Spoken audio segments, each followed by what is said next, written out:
Afghanistan's contiguous neighbor, India deeply values its civilizational relationship and centuries-old bonds of friendship, and this history continues to guide our actions in forging deeper ties with the people of Afghanistan. Over the years, India has been a strong advocate for peace and stability in Afghanistan. Coordinated regional and international cooperation on key issues concerning Afghanistan is paramount, as is strongly engaging relevant parties for promoting peace, stability, and development in the country. We have accordingly participated in all rounds of the Doha Working Group meetings and in other regional fora. Madam President, provision of humanitarian assistance and building the capacities of the Afghan people have always remained India's priorities. We have already more than 500 development partnership projects across all provinces, and as decided during Foreign Minister Mottaki's recent visit to India, India would further deepen its engagement in development cooperation projects, particularly in the sectors of healthcare, public infrastructure, and capacity building. We will continue working with UN agencies in critical areas such as health, food security, education, and sports. The visit of Mr. Azizi, the Afghan Minister for Industry and Commerce, to India also helped further cooperation on connectivity, trade facilitation, and market access.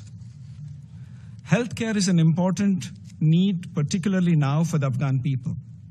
In this regard, India has undertaken the establishment of a thalassemia center, a modern diagnostic center, and a replacement of the heating system at the Indira Gandhi Institute of Child Health in Kabul. Additionally, India will construct a 30-bed hospital in Kabul's Bagrami district, an oncology center and a trauma center in Kabul, and 5 maternity health clinics. About 75 prosthetic limbs have been successfully fitted to Afghan nationals. India also continues to extend medical assistance and provide high-quality healthcare treatment to Afghan nationals. During Mr. Mottaki's visit, India also gifted 20 ambulances to the Afghan people. Healthcare cooperation will be further augmented during the upcoming visit of the Afghan Minister of Public Health to India. India was among the first countries to provide humanitarian assistance in the aftermath of the earthquake in Afghanistan and continues to assist in reconstructing residential buildings in the earthquake-affected areas. India's comprehensive humanitarian support includes supply of food grain, social support items, school stationery, disaster relief materials, and pesticides. It also includes providing crucial material aid to address the urgent needs of the forcibly repatriated refugees in Afghanistan. Madam President, we have taken note of the Secretary General's report on the situation in Afghanistan, especially the difficult humanitarian concerns expressed therein. The involuntary return movements of over 2 million Afghans this year, contributing a population increase of 6% for Afghanistan in 2025, have created significant vulnerabilities necessitating enhanced protection, improved access to shelter and food and security, and need for durable solutions for sustainable reintegration.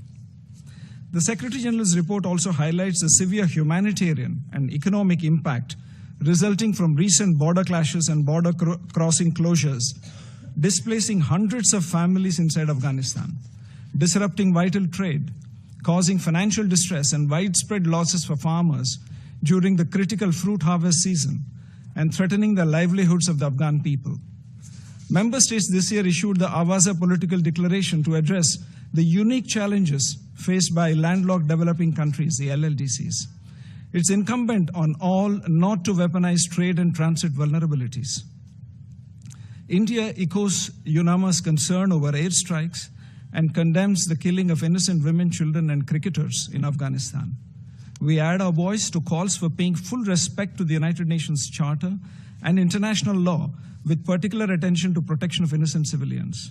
We also note with grave concern the practice of trade and transit terrorism that the people of Afghanistan are being subjected to by the cynical closure of access for a landlocked country whose people are suffering numerous debilitating conditions since many years. These acts are in violation of WTO norms. Such open threats and acts of war against a fragile and vulnerable LLDC nation trying to rebuild in difficult circumstances constitute a blatant violation of the UN Charter and international law. While we condemn such acts, we also strongly support the territorial integrity, sovereignty, and independence of Afghanistan. India continues to closely monitor the security situation in Afghanistan. The international community must coordinate efforts towards ensuring that entities and individuals designated by the UN Security Council, the ISIL and Al-Qaeda and their affiliates, including the Lashkar-e-Taiba and the Jaish-e-Mohammed, and proxies of the LET such as the Resistance Front, along with those who facilitate their operations, are no longer indulge in cross-border terrorism. Madam President, India calls for a pragmatic engagement with the Taliban.